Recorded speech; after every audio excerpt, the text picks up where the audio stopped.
You're listening to Rabbi Aryeh Wolbe, Director of Torch, the Torah Outreach Resource Center of Houston. This is the Jewish Inspiration Podcast.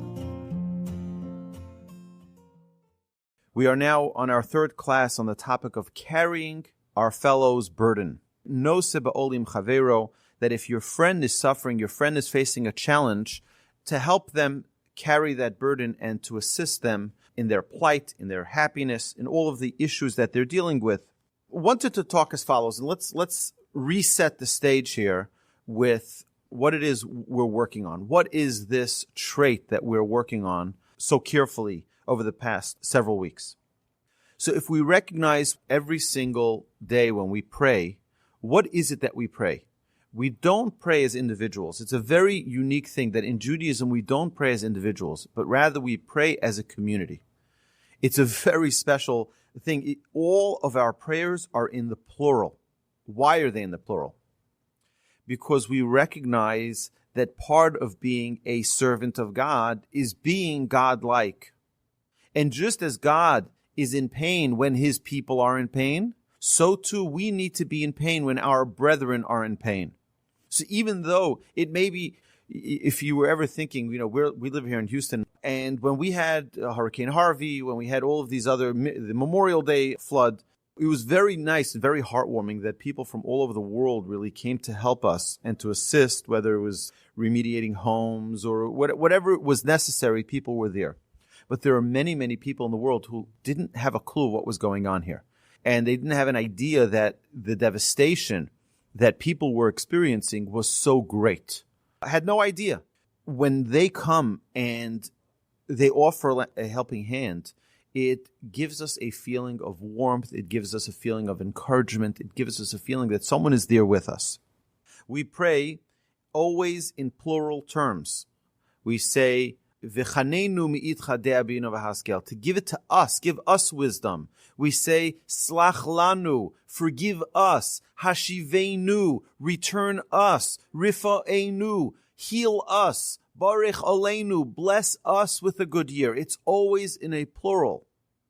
It's a remarkable, remarkable idea that in Judaism we always are focusing on not ourselves alone, but rather we bring in the community with us. We want to feel everyone's pain with us, that when someone else is not well, we'll pray for them and find and help them with their healing. We ask for wisdom. We ask for forgiveness. We ask for repentance. We ask for redemption. We ask for healing, etc., etc., etc., in a plural. Because we want to feel someone else's pain. We want to feel someone else's joy, someone else's happiness.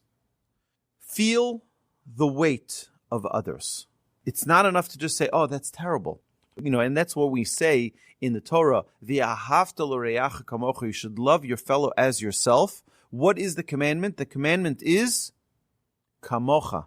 Just like you feel your own pain, you feel your own struggle, you feel your own joy, your own satisfaction, feel someone else's as well.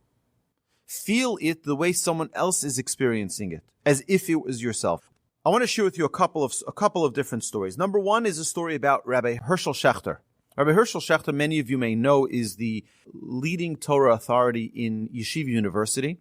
He runs their yeshiva program. So he was in Israel, in Jerusalem, and typically he has his own driver, but for whatever reason, he did not have his own driver that day.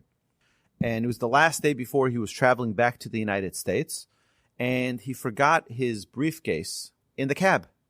The guy who came into the cab right after him noticed that there's a bag. He asked the cab driver. The cab driver says, open it up, see whose it is. And so he says to him, he opens the guy in the back, the passenger opens up the briefcase. He says, wow, this is a really big rabbi. He says, really? He's a big rabbi? He says, not only a rabbi. He says, the Baba Sali, who was one of the great Kabbalistic rabbis in Israel?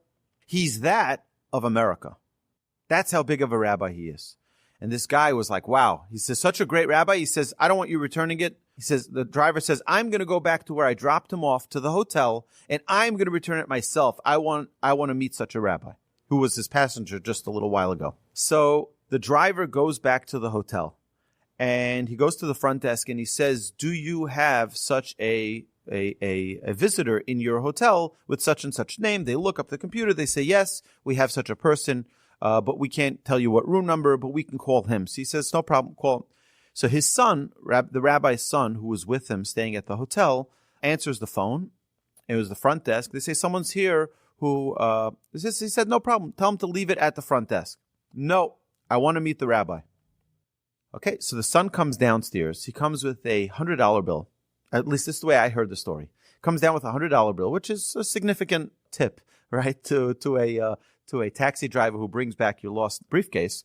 And he gives it to the cab driver. And he says, here, thank you so much. My father is already, getting ready for bed. Our flight is early in the morning. He says, no. He says, I don't want the $100. I want the rabbi. I want the rabbi. He sees he has no choice, and this cab driver is not going to let him go. So he goes upstairs and he tells his father, he explains to his father, listen, it's a cab driver, a secular Jew. He's insisting he needs to meet the great rabbi from America. Can you please just come downstairs? So he does. He comes downstairs, gets dressed, and the cab driver tells him, he says, I heard that you're a really great rabbi from America, so I insisted to bring his bag back to you. I don't want the $100. I don't want your tip. I want a blessing. If you're such a powerful rabbi, I want a blessing. He says, I got married 15 years ago, and my wife and I have tried every single treatment to have children, and we cannot have children. I want you to give us a blessing that we will have a child. Okay. The rabbi gives him a blessing. He says, in 1 year, you will have a baby. You'll have a baby boy. You're going to have a bris for the baby in a year from now. That was the blessing the rabbi gave. The son, when he hears his father say this, he says, it's the craziest thing. He's not like this type of, the Sephardic rabbis. They'll give blessings and, it's like that are just really extraordinary. But Ashkenazic rabbis, that's not their style. And this Rabbi Schechter from YU, this is certainly something he's never done in his life. But here he did it. He felt a need to give this person such a blessing. Now, I want to just, on a side note, I want you to know that there is a great power to blessings. Our sages tell us that when a righteous person blesses down here, the Almighty listens up there. Very powerful. And it says, V'amich kulam tzadikim, that all of God's people are righteous, and therefore when we give blessings, it's very powerful. So don't take it lightly. There's another Talmud that says, Altia birchas hedyot kala beinecha, that the blessing of a simpleton among the Jews shouldn't be taken lightly. Because even a simpleton has great powers. But certainly a great rabbi, such as Rabbi Schechter, can have some significant power. So about a year later, Rabbi Schechter is back in New York. He's back continuing his life. He's at a wedding. Someone comes and he sees at the wedding, he sees the son of Rabbi Schechter. He says, I was just in Israel a couple of weeks ago. I met a cab driver. I need to speak to your father. Is he here at this wedding? He says, my father's here. He pulls him over. He gets his father there. And he says, I need to tell you something. He says, I met this cab driver. And he said that if I go back to America, I should tell Rabbi Schechter that we had a baby. He says, do you know who I'm talking about? Do you know about this cab driver? You know who he is even? So listen to this, and this is the point of the story. The rabbi says, of course I know who he is. I pray for him every single day. Do you understand? The rabbi has a lot of things on his head, but he promised someone he's going to pray for him. He promised him, he gave him a blessing that he'll have a child. He prays for him every single day. Of course he knows who he is. Of course he was very happy to hear that indeed he had a baby. We need to feel other people's experiences. What are they going through? Whether it be good, whether it be bad, whether it be ugly. It doesn't make a difference. We have to feel someone else's situation. It's an incredible responsibility as humanity to recognize the experience of other people. And when people are happy, we have to also feel their happiness. When people are sad, we have to feel their sadness. Not just, we'll give a couple of examples. There's actually an amazing story about one of the great Eastern European rabbis. There was a man who didn't have children for many years. He finally had a child, and he came to the doctor with his child. And the doctor says, your baby is terminally ill. Your baby is terminally ill. Doesn't know what to do. He says, there's nothing that we can do in medicine.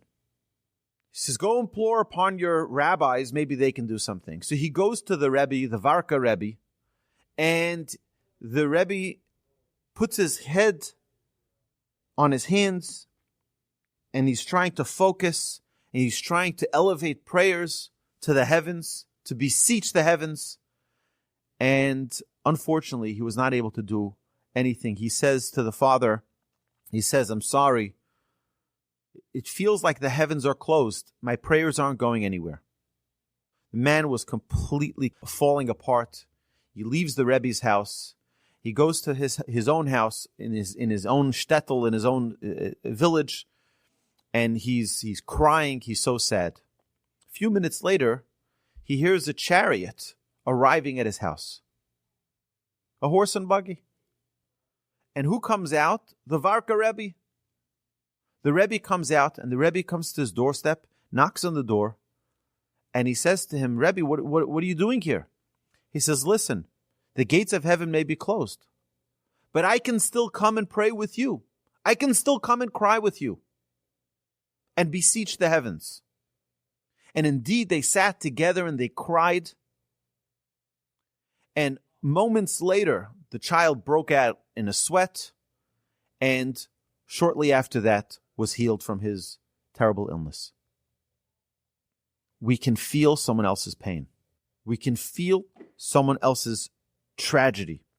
Love your fellow as yourself. How many times do we hear someone was in an accident, someone got hurt, someone got injured, and our instinct is, "Oy, it's terrible." I know many people have told me, many people called me. Thank you so much, everyone, for your kind words. The great Musar masters, they said, when one hears of another person's illness, we naturally sympathize. We say, "Oh, that's terrible. I'm so sorry." He says, but when we hear of improvement, we stop feeling the pain. We're like, "Oh, Baruch Hashem. Great, they're feeling better." But do we know the process of recovery? How long that recovery takes? It can take months and months and months. Our great Musar masters tell us that till the person isn't 100% back to themselves, we should still feel their pain. That means that we naturally don't want to really feel that burden. We don't want to feel that weight sometimes. But if we are able to really break out of our own shell, we can feel, you know what? Yeah, it's good they're feeling better, but they're not back to themselves yet. And as long as they're not back to themselves, we can still feel their pain. We can still be there with them and fulfill this great trait of Noseh Be'ol, carrying our fellow's burden. I want to share with you another amazing story. Reb Nosson Tzvi Finkel, who was the great leader of the Mir Yeshiva, who passed away about 10 years ago. The Mir Yeshiva, let's just put it into perspective, has about 9,500 to 10,000 yeshiva students learning every single day. The Rosh Yeshiva of blessed memory, Reb Nosson Tzvi Finkel, had very advanced Parkinson's, and his whole body had tremors, and he would be shaking. There was a group of CEOs who came from the United States, all Fortune 500 companies, including Howard Schultz from Starbucks, including Michael Dell from Dell, etc. All Jewish CEOs of major Fortune 500 companies. They had a trip to Israel. Obviously, everyone came on their own private jet. They all came to sit, to meet businesses, and to do, partnerships, U.S.-Israel partnerships in business. But they had the privilege of meeting Rabbi Nosson Tzvi Finkel and sitting in his house, in his apartment, and to meet with him. So what happened is that they're all sitting there, and Reb Nosson Tzvi comes into the room, and Reb Nosson Tzvi is shaking, obviously, from his Parkinson's. They're all trying to not look. It's like a little bit uncomfortable. You don't want to look at someone who has this condition. And Reb Nosson Tzvi, at some point, just bangs on the table. He says, "Look at me. I want you to all tell me, why were so many Jews saved from the Holocaust? We didn't have weapons. We didn't have methods of protection. And yet, we were like sheep to the slaughter. And yet, so many made it out alive. How is it possible? How did we make it out alive?" And each one gave his reason. Determination, hope, everyone gave their reason. And Reb Nosson Tzvi Finkel said an amazing idea. He said, I'll tell you why so many Jews did make it out. Many of us, I have three of my four grandparents were in concentration camps. 2 in Auschwitz and 1 in Kovna Ghetto. My grandfather was a German citizen, so he had to flee Poland when he was in the Mir Yeshiva in Poland, and he went to neutral Sweden. So during the Holocaust, he was in Sweden and securing passports and visas for communities. He would get money from the United States and get these visas and save communities. Many, many, many thousands of Jews made it out because he was able to secure those visas for them.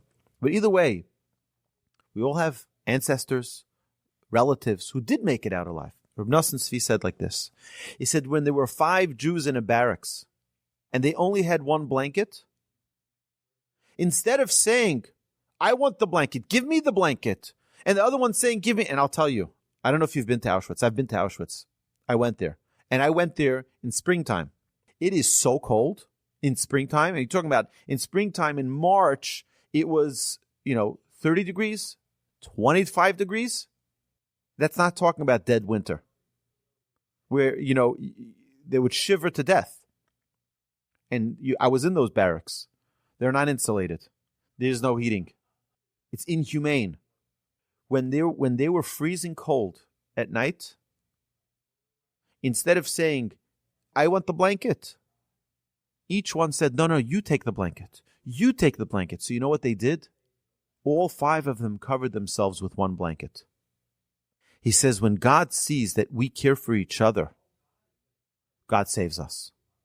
Now, obviously, there are many questions, and Holocaust is not one of the topics I want to discuss. That's not the realm of our conversation. But what Rabbi Nosson Tzvi Finkel told these CEOs, he says, each of you have a blanket. Go back to America and share your blanket. Go back and share your blanket. You can build JCCs, build JCCs. You can build synagogues, build those synagogues. I'm going out here on another topic. I believe that if every single Jew in Houston committed 1 year, 2021, any year, that they give 10%, their tithe, only to Jewish institutions in Houston, we will never need another fundraiser in the city again for a Jewish institution. If all the Jews in Houston gave their tithe only to a Jewish institution for 1 year, don't give it to the hospital 1 year, don't give it to the museums, don't give it to any other charity except for a Jewish institution, I guarantee you we will never need another Jewish organization fundraiser in this city ever. That's how much money we could give if we shared our blanket.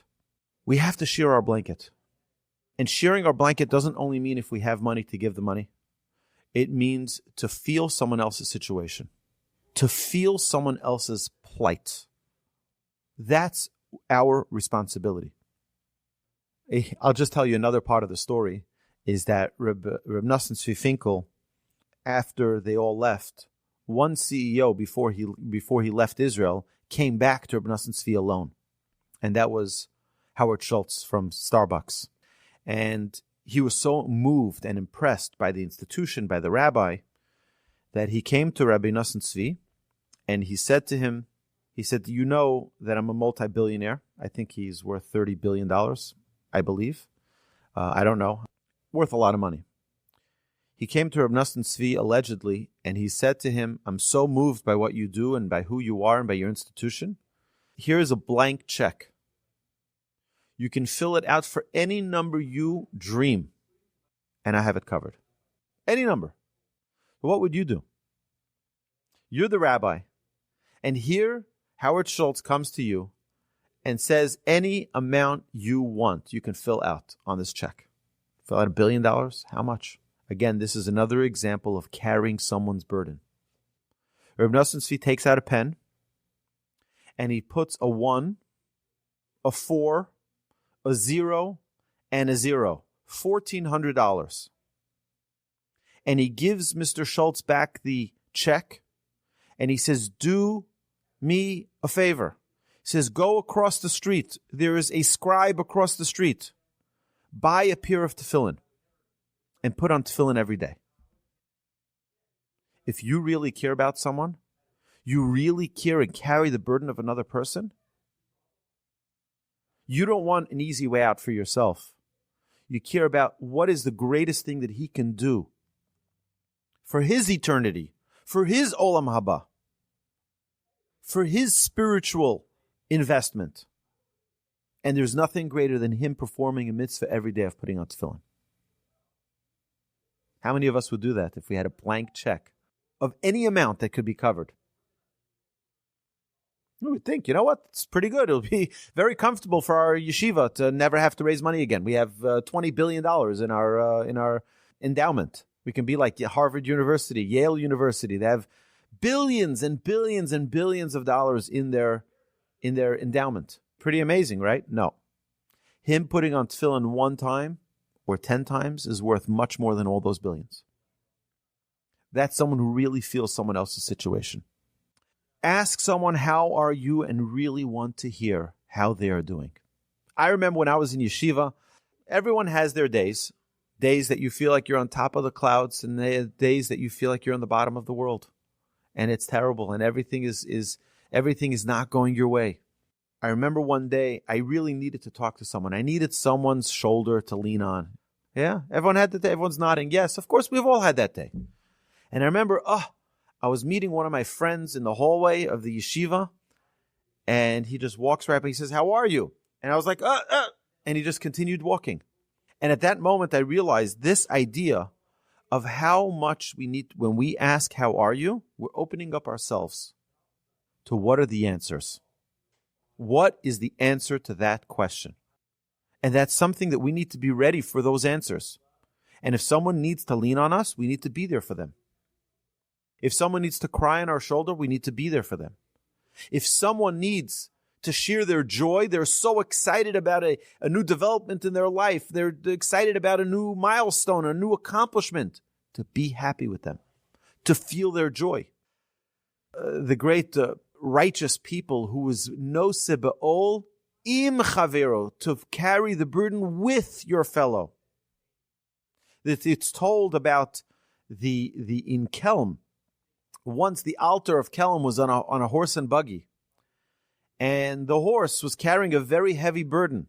The wagon driver is whipping the horse, and the altar tells him, he says, you know why you're whipping the horse so ruthlessly? Because you're not schlepping this burden. He says, if you went out there and schlepped this burden and saw how hard it was, you wouldn't whip him so ruthlessly. You'd have some feeling of what it is to carry such a burden. And that's the idea. We need to understand what another person is experiencing. What is their burden right now? Don't just brush it away. It's okay, get over it. No. Feel someone else's pain. The visualization of what someone else is experiencing is the key. The more details you can understand of what the person is going through, the more you can see, visualize, you can understand, you can experience what they're experiencing. And that's our exercise. When my grandfather talks in his great masterpiece of Alei Shur, the book that my grandfather wrote on developing a Torah Jew, and a Musar master, one of the things that he talks about is acts of kindness. And he talks about kindness is not just doing an act, but rather feeling someone else's situation. Or what are they experiencing? And he gives the challenge to his students to go out there and figure out what are the people around you in need of. This one is in need of a word of encouragement. This one needs a pat on the back. This one needs a smile. This one needs a pep talk. Everyone, what do they need? What are their needs? That is the acts of kindness we need to do. Im Chaveiro.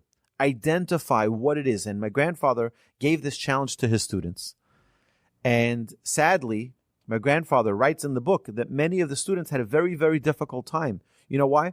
Because we grow up being so self-centered. Not in a negative way of being selfish. We know what it means to be kind. But the idea is we understand what it means to be kind because it makes me feel good. I like to give charity because I like it. It makes me feel good. But how about when we give charity to stop before we just write that check, to feel the experience of another person? What are they going through right now? It's very important to break out of our own shell and get into what are the experiences of a different person. Identify the person. Visualize their situation. Everybody's dealing with something. There's no one on planet Earth who's got an easy life without challenges. There's nobody. Everybody has challenges. Everybody has something they're dealing with. Can we dig into their experience? So here's the thing. I believe that we need to go up and down our Rolodex, each and every one of us, and call the people. It's not too late. We can still do this in the current COVID situation. And call the people. How are you? Just checking in on you. I want to hear how things are going. Are you coping well? Right? And I have had people I've called, they say, listen, I'm going crazy. I went through everything on Netflix. There's literally not a show. Right? I had someone tell me this. He says, I've watched everything possible on Netflix. I've listened to everything possible. And now with politics, people are listening to every podcast possible and watching every television show. And we need to feel people's situation. And just, there may be nothing in the world that you can change with their challenge. That's not the goal. The goal is not to eliminate what they're experiencing. The goal is to feel what they're experiencing. Feel their pain. Feel their challenge. Carry that burden with them. Don't try to solve it. One of the big differences between men and women, okay? A woman comes home from work and she complains about her boss. He's so inconsiderate. He doesn't give me time to finish my work. He's always overloading me, and he's this and that. He never appreciates what I do. I work so hard, right? So what does the husband say? Quit the job. That's not what she wants. The men think about challenges as problem solvers. How to fix it. That's not, she couldn't think of that herself. She needs someone to hear her, to understand her, to carry that burden with her. Solutions she can figure out on her own. Now, if she asks for a solution, that's a different story. But it's very interesting that women are communication beings, men are not. Women, you're all nodding your head, right? You're like, yeah, that's right. Speak to my husband, right? I heard that. So the challenge of understanding another person is not something that we are naturally, it doesn't come pre-installed. It's something that we need to work on. And if it does come pre-installed, we have to enhance it and make it more refined. We need to make it more refined so that when someone else is dealing with a situation, we can actually feel their challenge. That is the objective. Exactly. Let's not try to resolve other people's issues. Let's just feel their pain. That's the trait that we're talking about here. Is Noseh Be'ol Im Chaveiro. I'll give you another example. There's an amazing story. There's a great sage. I mentioned this on the week that we were offline, right immediately after my injury. So we had an amazing story. Anybody ever heard of Rabbeinu Tam? Rabbeinu Tam was one of the great commentators on the Talmud. Rabbeinu Tam has many, many, many books that Rabbeinu Tam wrote on the Torah. A great, great sage. Now, Tam means perfect, perfection, completion. And that's the name we give him. That wasn't his real name. But that's the name that was given, was Rabbeinu Tam. All over the commentaries of Talmud, the Tosafot, you always have quoting of Rabbeinu Tam. In fact, they say that of the great Balei Tosfot, the commentators of the Tosfot, were the grandchildren. Many of them were the grandchildren of Rabbeinu Tam. Who was this Rabbeinu Tam, and why did he get such a name? The great sage of perfection. The great master of perfection. I mean, what type of name is that? So here's the story as I heard it from my rabbi. My rabbi said as follows. You know, there is a law in Judaism that a man and a woman who got engaged wouldn't get married right away because the girl needed time to put together a dowry before they'd get married, get pots and pans and get linen and get everything that was needed for this new family that was going to get established. So they would get engaged, and a year later they would get married. But what would happen if God forbid, during that engagement wasn't like it is today. People have an engagement, they break off for engagement, God forbid, right? Or there really isn't any strings attached to that. But in the biblical engagement, there was all strings attached. It was as if they were married without being married. It means they were fully committed. She couldn't go with another man, and him, the same, couldn't go with another woman. They were committed, even though they didn't live as a married couple, that they would wait for the wedding for, but the engagement sort of confirmed the relationship. Everything she acquired really went to the couple, right? Because they're now one unit. So what would happen if during the engagement, her family is already stocking their apartment with pots and pans and dishes and drapes and, all of the wonderful things a new couple would get in the dowry. And then she gets ill and she passes away. What would happen with that dowry? So by halacha, because they were quote unquote married, it belongs to the new husband, even though they never consecrated that marriage, even though they never finalized that marriage. By halachic biblical standards, it would belong to him. Except Rabbeinu Tam made a decree. Rabbeinu Tam made a decree that if they were engaged, it goes back to her family. That all of the dowry that they put in, because the marriage was never finalized, it goes back to her family. Why did Rabbeinu Tam make such a decree? Listen to this beautiful, beautiful idea. Because imagine this girl's family. Imagine this girl's family. She was such a young, promising leader. She was a great teacher. She was a great woman. She was going to be another leader, another one of the great heroines in the Jewish family. She was going to raise a wonderful family with her new husband. She passed away so young. She was engaged. She never was able to have that family. What a tragedy. The family's sitting Shiva now, and they're mourning the passing of their daughter. And they're going to have one extra cry, one extra oy, and we lost the dowry. One more cry that Rabbeinu Tam eliminated from a grieving family. For that, our sages tell us, he was named Rabbeinu Tam, the rabbi of perfection, that he was able to get into the world of a grieving family and eliminate and remove one extra cry, one extra sorrow. For that, he was named Rabbeinu Tam, the rabbi of completion, the rabbi of perfection, because he was able to get down to what was this family was dealing with, to such a great level.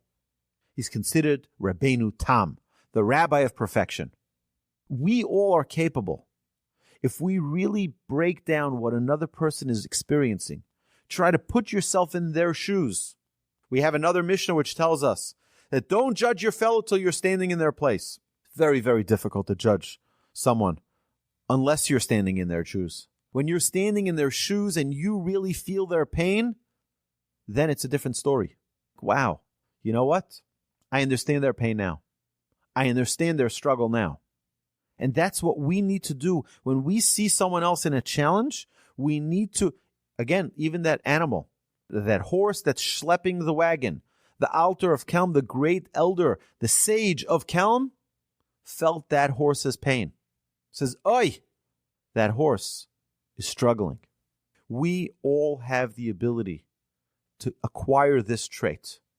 God should help us, that we should have the power, we should have the ability, we should have the strength to break out of our own shell and to get into someone else's situation, what their circumstances are, what their challenges are, and to really be there with them. And you can do this even from afar. You can do this even without them knowing. The fact that someone else is helping carry that burden.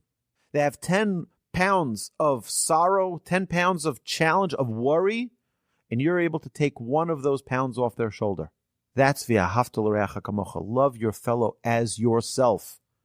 Because we all know how that feels when someone really gets it. Someone feels my plight. Someone feels my joy. They're really happy with my happiness. They're excited with my excitement. And God forbid, they feel my pain. It helps us feel better. But more than that, it makes us be more God-like. It helps us be an image of God in this world. Just as God feels the pain of his children, our sages teach us, right? And we see this throughout the Torah. When we are in exile, God is in exile with us. He feels our pain. So my dear friends, let's go ahead and be godlike. Let's go ahead and feel our fellow's situation, whatever it may be, the good, the bad, the ugly. Let's be there with them. Let's break out of our shell of only feeling our own situation and understanding another person's situation. Just like a mother is able to understand and have the intuition of her child's situation, even from afar, we can do that with our fellow man. We can feel someone else's situation if we just allow ourselves to get into someone else's situation, to get into someone else's condition of what they're experiencing. My dear friends, have great success in attaining this trait, and don't let go. Don't let go of this challenge. It is a great, great challenge, and we can all do it.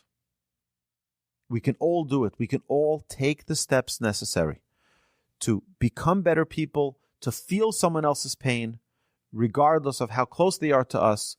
Everybody needs something. Let's be that someone who feels it for them. My dear friends, go get them. Have a great week.